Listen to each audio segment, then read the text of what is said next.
창세기 41장 37절부터 45절 말씀을 보겠습니다.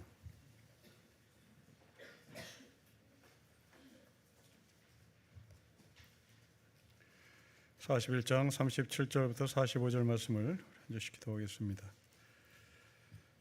바로와 그의 모든 신하가 이 일을 좋게 여긴지라.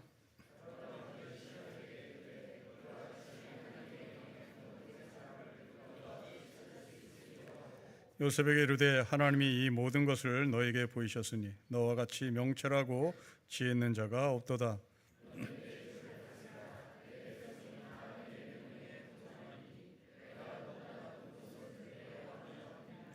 바로가 또 요셉에게 이르되 내가 너를 애굽 온 땅의 총리가 되게 하노라 하고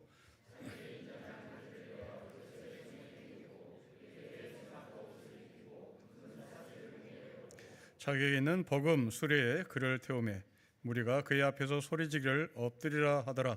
바로가 그에게 애굽 전국을 총리로 다스리게 하였더라.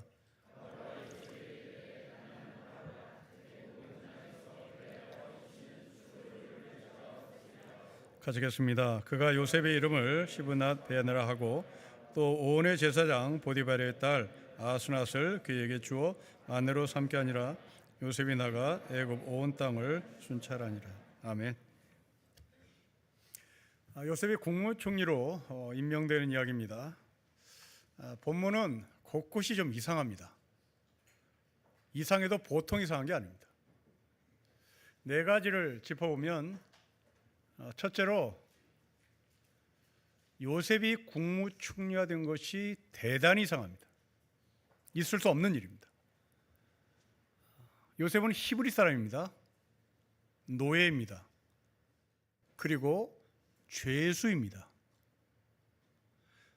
이 사람이 애굽의 국무총리가 됩니다. 있을 수 없는 일입니다. 베트남 사람이 우리나라의 국무총리가 된다?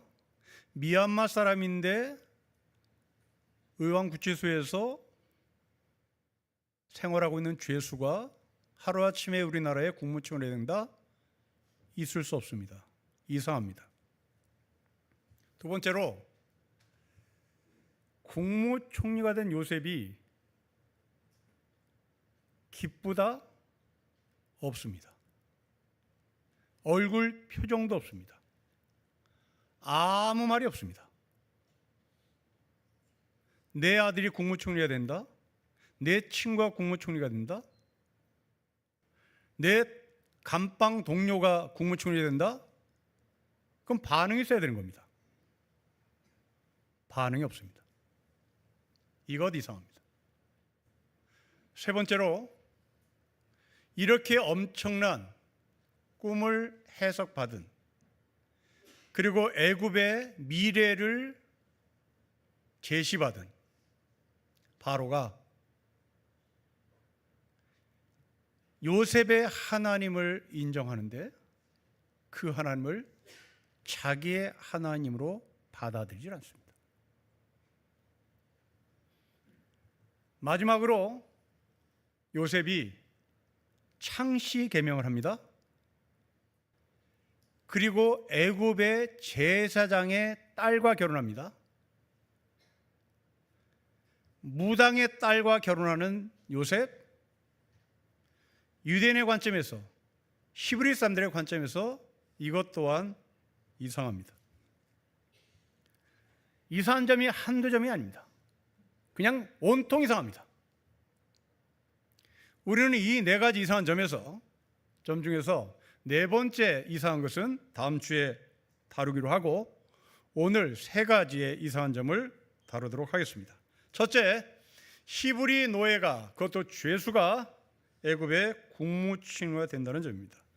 벼락출세죠. 유대인의 입장에서도 이상한 것이고 애굽 사람의 관점에서도 이상합니다. 외국인, 노예, 죄수였습니다. 여러분, 한국 정치에서 국무총리가 되려면 국회에서 3분의 2의 동의를 받아야 됩니다. 3분의 2의 동의는 굉장히 어렵습니다. 과반수가 아닙니다. 3분의 2 동의를 받는 것, 우리 교회 장로님들이 교인들의 3분의 2의 동의를 받아야 합니다.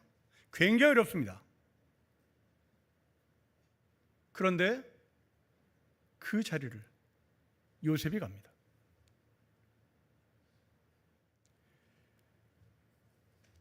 최근에 어떤 개신교 장로가 전직 대통령 부인에게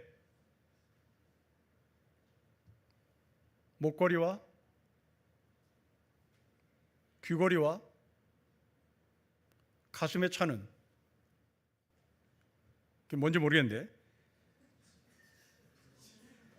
브로치를 선물했습니다. 알고 보니 뇌물이었습니다. 총 1억 원이 넘었습니다. 그런데 겨우 받은 선물이 국무총리 비서실장입니다. 1억 이상의 돈을 갖다 주면 국무총리 하나 꿰찰 수 있었을 텐데 겨우 받은 게 국무총리 비서실장입니다. 그만큼 국무총리는 어렵다는 얘기입니다. 그런데 꿈 하나로, 그것도 히브리 노예가, 그것도 감옥에 있는 죄수가 인사청탁도 하지 않았는데 국무총리가 됩니다. 여러분, 왜 이 바로는 요셉을 국무총리로 올렸을까요? 그만큼 긴박했다는 얘기입니다. 체제 불안감을 느꼈다는 얘기입니다. 애굽은 농업국가입니다. 미래 먹거리가 어떻게 되느냐의 문제였습니다. 지금 우리나라의 미래 먹거리는 AI에 걸었습니다. 그런데 후발주자로 지금 걱정이 큽니다. 중국이 앞섰다고, 이제 중국을 따라잡으려면 우리는 얼만큼 노력해야 되는지, 그것은 단순한 산업을 뛰어넘어 우리의 후손들이 앞으로 향후 50년 이상 먹고 살아야 되는 먹거리의 문제입니다. 지금 이 농업은 애굽의 먹거리의 문제입니다. 7년의 풍년, 7년의 흉년, 그 이후에 애굽은 무너지느냐 존속하느냐에 긴박했습니다. 이런 상황에서 바로는 박사들을 소집합니다. 그리고 점술가들을 소집합니다. 아무 효과를 얻지 못했습니다. 해석을 제대로 못했습니다. 아니, 해석을 못한 것이 아니라 하나마나한 소리를 한 것 같습니다. 그 하나마나한 소리를 바로는 귀담아 듣지 않고, 왕궁 밖에 누구 없냐? 내 주변 밖에 누구 없느냐?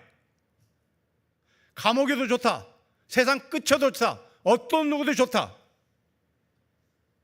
우리나라의 미래 먹거리를 찾아낼 수 있는 사람을 찾아와라, 명령했겠죠. 이 전직 대통령은 늘 하나만한 사람의 소리를 들었습니다. 그 하나만한 장관들의 소리를 듣고 그냥 고개를 끄덕끄덕거리며 이 나라를 3년간 통치했습니다. 큰일 날 뻔했습니다. 그 하나만한 장관들의 말을 듣지 않았던 바로, 이 관료들과 강료들 밖에 누구 없나? 바로 그 사람이 요셉이었습니다. 여러분, 요셉이 누굽니까? 외국 사람입니다. 그리고 노예이고 죄수입니다. 애굽 사람의 관점에서 보면 인간도 아닙니다. 애굽 사람의 관점에서 보면 이 사람은 미련한 사람입니다. 그런데 하나님은 이 미련한 사람을 바로 앞으로 인도합니다. 애굽의 박사들, 애굽의 술사들 앞에 세웁니다. 사도 바울은 이 광경을 로마서에서 말씀합니다. 세상에 미련한 것들을 택해서 세상에 잘난 자들 앞에 세우기 위하여, 그 잘난 자들을 부끄럽게 하기 위하여 하나님은 미련한 자를 택하신다고 고린도 교회 교인들에게 말씀을 하셨습니다. 여러분, 우리도 이 바로처럼 위기를 만날 수 있겠죠. 이때 우리는 똑똑한 사람을 찾습니다. 공부 잘하는 사람을 찾고 힘 있는 사람을 찾고 권력 있는 사람을 찾습니다. 물론 그 사람들이 여러분에게 좋은 대안을 만들어 주죠. 좋은 친구 사귀는 거, 내가 앞길이 막혔을 때 길을 열어주는 좋은 친구들, 그런 친구를 가진 사람 복입니다. 하지만 여러분들이 갖고 있는 본질적인 문제를 그 친구들이 해결해 줄 수 없다라는 것도 인정을 해야 합니다. 바로는 자신이 가지고 있는 참모들의 지혜가 자신의 문제를 해결해 줄 수 없다라는 것을 알았습니다. 결국 외국 사람을 붙잡았습니다. 미라는 사람을 붙잡았습니다. 죄수를 붙잡았습니다. 노예를 붙잡았습니다. 이 시선으로 세상을 보는 사람, 세상이 차별 없는 세상인 것을 선포하겠죠. 힘 있는 자들만 대안을 갖고 있는 것이 아니라 노예도 나에게 길을 열어줄 수 있다. 이것을 인정하고 세상을 바라본다면 세상에 빈부귀천이 누가 있겠습니까? 복음의 관점에서 차별 없는 삶을 실천할 수 있는 것이죠. 여러분의 문제를 해결할 수 있는 사람, 힘 있는 사람입니다. 네, 맞습니다. 부정하는 것이 아닙니다. 그러나 힘 없는 사람도 여러분의 문제를 해결해 줄 수 있습니다.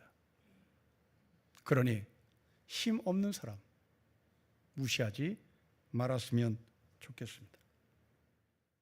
자, 이제 두 번째 이상한 점을 좀 살펴보도록 하겠습니다. 여러분, 요셉이 아무 말하지 않습니다. 얼굴 표정도 보이지 않습니다. 하루 전까지만 해도 감옥 생활을 했던 사람입니다.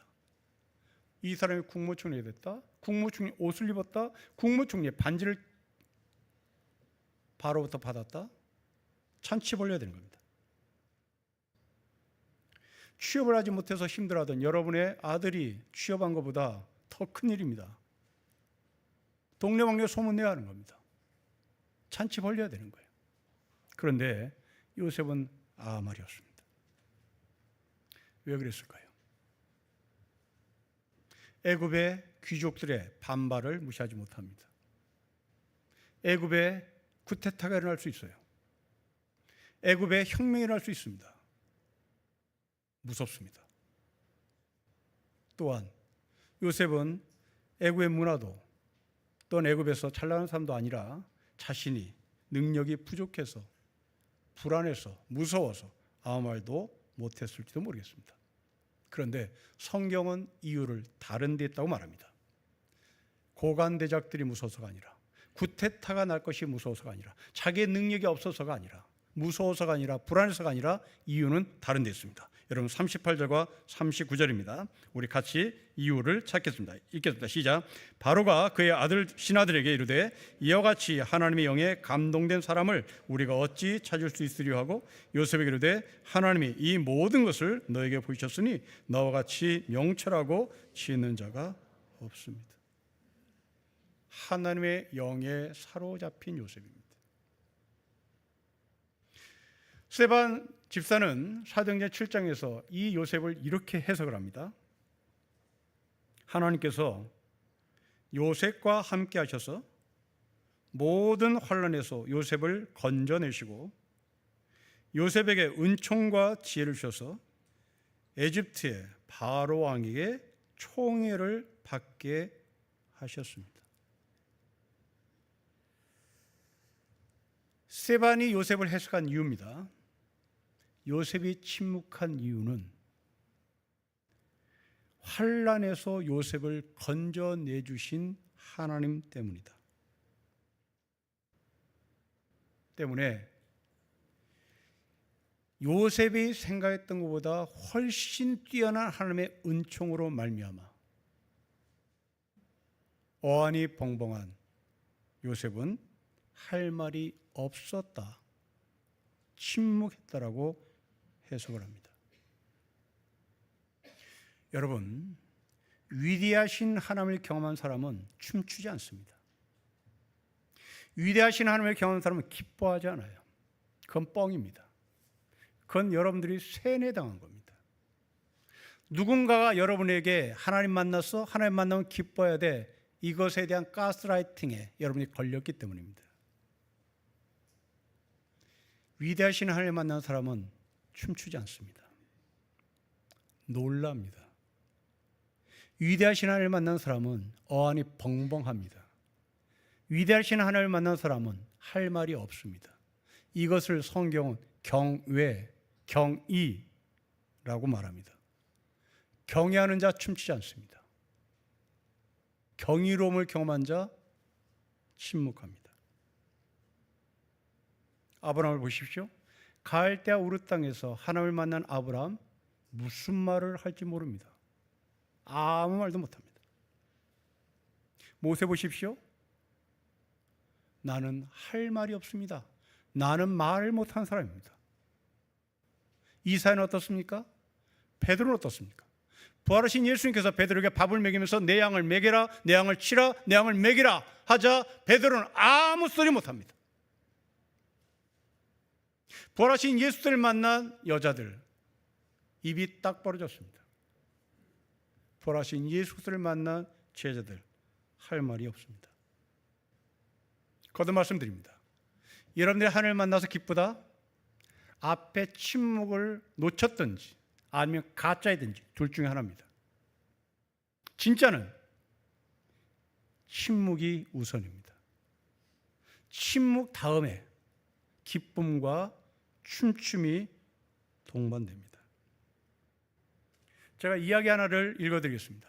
여러분들이 어디에서 침묵하며 어디에서 박수를 치며 춤을 추는지 지점을 한번 정해 보십시오. 산위의 마을이라는 공동체를 이끌고 있는 한 사역자의 글입니다. 제가 감정에 들어가지 않기 위해서 그냥 글을 그대로 읽겠습니다. 어디에서 침묵하며 어디에서 춤추는지 지점을 찾아보십시오. 어느 날 이 마을에 송아지가 태어났다. 마을 가족들은 경사스러운 순간을 함께 지켜보았다. 어미소는 태반에 남은 양수를 다 마시더니 하얀 막에 덮여있는 송아지를 혀로 핥기 시작했다. 먼저 코를 핥아 숨을 키워주고 눈을 핥아 눈을 뜨게 했다. 불과 10분도 지나지 않아 양수에 젖어 물에 빠진 것 같은 송아지는 뽀송뽀송한 털을 입은 누런 송아지로 거듭났다. 어미는 앉아있는 새끼를 입으로 이리저리 굴리면서 무릎을 집중적으로 핥아주었다. 새끼가 일어나도록 무릎에 힘을 넣어주고 있었던 것이다. 20분 정도 지나자 송아지는 비틀거리면서 일어서려고 시도했다. 어미는 계속해서 무릎을 핥아주었다. 일어서고 넘어지기를 반복하던 송아지는 마침내 우뚝 섰다. 그러자 어미소는 송아지에게 젖을 물렸다. 송아지가 태어났다고 춤추지 않습니다. 송아지가 태어났다고 박수치지 않습니다. 춤추고 박수치는 지점은 송아지가 일어날 때입니다. 어미소가 송아지에게 젖을 물릴 때입니다. 우리는 값싼 기독교에 취해서 예수를 만나면 춤춰야 된다. 예수를 만나면 기뻐야 된다. 예수를 만나면 환호해야 된다. 답을 안 사람입니다. 경험한 사람이 아닙니다. 답을 알고 있는 사람입니다. 하나님을 찾으러 나간 사람은, 답을 알지 못하고 답을 찾은 사람은 침묵이 우선입니다. 우리 교회에 고시생들이 많았을 때 2차 발표를 하고 합격자 여부를 알게 된 형제나 자매가 고향집에 전화를 드립니다. 부모님께 합격했습니다 말씀드릴 때 수학이 저 너머에 부모는 곧바로 할렐루야 하지 않습니다. 곧바로 춤추지 않아요. 2, 3초 정적이 흐릅니다. 그리고 잘했다, 기쁘다, 말하는 겁니다. 이번 주 우리는 광복 80주년의 해방절을 맞이했습니다. 8.15 해방과 서울 사람들이라는 책에 보면 이런 글을 만납니다. 해방 소식이 전해진 직후에 대중은 환호보다 정적에 휩싸였다. 이해와 감정이 뒤따르기까지 시간이 걸렸다. 35년간 이어진 식민 통치가 하루아침에 끝난다는 사실이 심리적으로 소화되지 않았기 때문이다. 그리고 태극기 들고 광장으로 나온 거죠. 일본의 천황이 항복 선언을 할 때 만세를 부르지 못했다는 얘기입니다. 하나님이 나에게 하시는 일, 8.15 광복절, 고시 합격, 그보다 더 큰 사건입니다. 공예비 시간에 이곳에 올라와서 기도하시는 장로님이나 권사님들이 하나님 아버지 하면서 아무 말도 못하는 경우가 있습니다. 그분들의 중심을 여러분 이해하십니까? 너무나 경이로워서, 너무나 경외에 가득 차서 다음 이야기를 끌어나가질 못하고 있는 겁니다. 성도 여러분, 기쁨 전에 침묵을 놓치지 마십시오. 기쁨 전에 경외를 놓치지 마십시오. 기쁨 전에 경이로움을 놓치지 마십시오. 여러분들이 하나님 아버지를 불렀을 때 목이 맨 적이 언제 있습니까? 여러분들 하나님의 말씀을 읽다가 어느 구절에 꽂혀서 다리가 후들후들 걸렸던 적이 언제 있었습니까? 이것이 없이 지금 우리가 장로가 되고 목사가 되었다면 여러분들은 매뉴얼에 의한 장로일지 모르겠습니다. 그리고 천국 가겠다는 것은 강심장이죠. 그건 비양심적인 거죠. 요셉은 충격이었습니다. 내가 히브리 노예인 내가 애굽에 국무총리 된다. 이것은 할 말 없음이었습니다. 한 주간 여러분 실천해 보십시오. 내가 하나님의 말씀을 읽으면서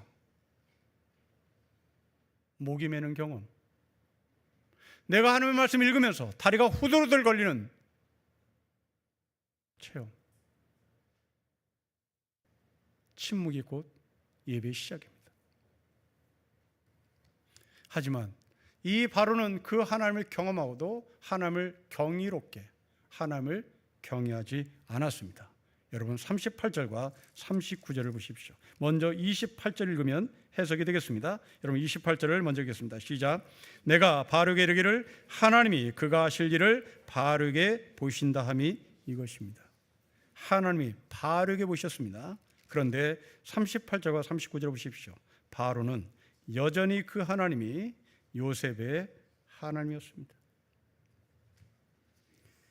하나님이 바로에게 찾아갔으나 바로는 하나님을 인정했을 뿐 그 하나님이 자신의 하나님이 아니었습니다. 여러분 왜 그랬을까요? 두 가지 이유가 있을 겁니다. 첫째로 바로는 요셉을 위기에 처한 애굽을 살려내는 도구로만 봤기 때문입니다. 출애굽기 32장에 보면 금송아지 사건을 우리는 기억합니다.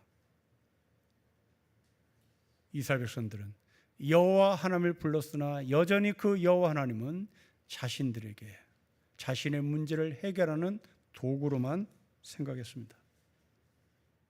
요한복음 6장에 나오는 민중들을 보십시오. 그들은 하나님을 따르고 예수 그리스도를 찬양하기 위해서 나왔으나 그들의 목적은 예수 그리스도를 통하여 먹거리를 얻기 위함이었습니다. 성도 여러분, 여러분들은 하나님이 인정하는 것으로 저는 존중합니다. 여기에 하나님이 인정했기에 다 예배에 나왔겠죠. 그러나 묻습니다. 영접하셨습니까? 하나님이 인정하는 것과 하나님을 영접하는 것은 다릅니다. 하나님을 인정하는 것은 머리로 인정하는 겁니다. 하나님을 영접하는 것은 가슴으로 받아들이는 겁니다. 신앙은 머리에서 가슴으로 와야 출발입니다. 출애굽을 경험한 이스라엘 백성들, 그럼에도 불구하고 그들은 여전히 금송아지를 만들어 우상을 섬겼습니다. 저는 여러분들에게 다시 도전합니다. 종교인입니까? 크리스찬입니까? 하나님을 인정하는 기독교 교인입니까? 아니면 예수 그리스도의 자녀입니까? 오늘날 정치 지도자 가운데 기독교를 신앙이 아니라 이미지를 관리하고 표를 얻기 위한 도구로 사용하는 사람, 부지기수로 많습니다. 전직 대통령은 자기 아내가 구약을 다 외운다고 뻥쳤습니다. 그리고 자기도 성경고사에서 좋은 점수를 받아 상장을 받았노라고 자랑했습니다. 선거철만 되면 교회에 나와서 기도하고 성경책 들고 사진을 찍습니다. 이들은 종교인도 아닙니다. 이들은 종교를 이용했을 뿐입니다. 기독교를 비판하는 말 중에 이런 말이 있습니다. 기독교가 유럽으로 건너가더니 국교가 되었다. 그 기독교가 미국으로 건너오더니 기업이 되었다. 그 기업이 한국으로 건너오더니 대기업이 되었다. 교회는 회사처럼 운영되고 담임 목사는 기업의 CEO의 권한을 가지고 권력을 휘두릅니다. 그거 기독교들을 보십시오. 거기에는 하나님이 없습니다. 거기에는 분노와 증오와 사람을 평가하는 것밖에는 없습니다. 바로는 하나님을 인정했으나 하나님을 영접하지 않았습니다. 그런데 느부갓네살 사람은 하나님을 인정합니다. 이 바벨론 느부갓네살 왕이 이스라엘의 청년 3명이 풀무불에 던져졌을 때 느부갓네살은 이런 말합니다. 사드락, 메삭, 아벳느고의 하나님이 저들을 보호한다. 저들의 하나님을 찬송할지어다. 그런데 이 느부갓네살 왕이 왕위에서 내려옵니다. 생고생을 합니다. 7년이 지났습니다. 7년이 지난 느부갓네살 왕이 말이 확 바뀝니다.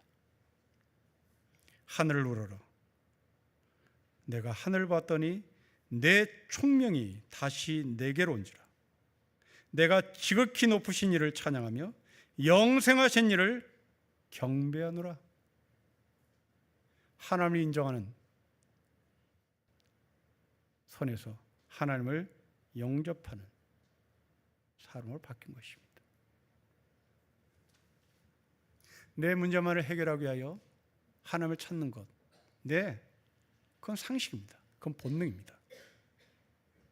그러나 거기서 멈추지 말고 하나님께 나아가는, 하나님을 영접하는 자리까지 가야 합니다.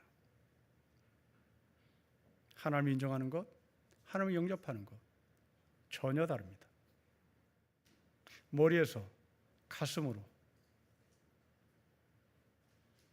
입에서 내 영혼으로, 교리에서 나의 삶으로 하나님이 들어오셔야 합니다.